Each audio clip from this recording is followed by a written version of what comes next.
Kunal is back here in the studios to try and explain how this phenomena, Kunal, really works and how does it now fit in the current scheme of things. Yeah, thank you so much for that, Aisha. So, let's first understand what is the 3 sigma Bollinger Band. It's basically an iteration in which 99.7% of the observation approximately fall, below that range. So, any exceptional or over exceptional kind of scenarios, they generally get extrapolated into this kind of a Bollinger Bands. Now, interestingly, we've looked at the last 120 years of the history for Dow Jones and when the Dow has actually fallen below this 3 sigma Bollinger Bands and what has happened post that in the short term as well as in the medium term.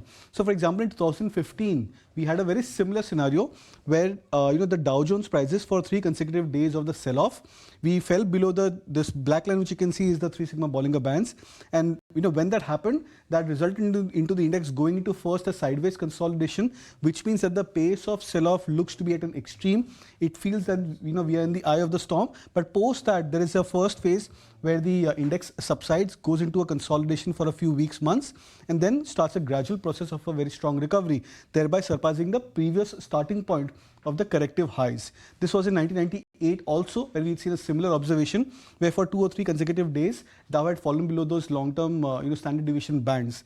Then comes to 1952, a similar kind of an observation where the Dow had fallen below this 3 sigma Bollinger Bands.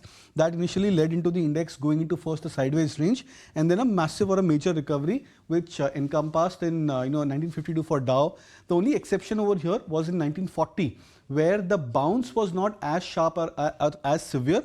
As you can see that the Dow first gave a signal of 3 sigma Bollinger Bands, then followed some bit of a further correction, but then what followed was a more of a sideways range with a very tepid kind of a bounce. Over here this is just like a 10% bounce as compared to more of a 20 to 25% bounce in the previous scenarios. And the last case over here was in 1920 where we had seen a similar kind of a juncture where after that first round of a major sell-off, what followed was almost a 1 month of sideways range followed by a rally up move. So which means at current juncture where we are on Friday's closing, we have given a close below the 3 sigma Bollinger Bands.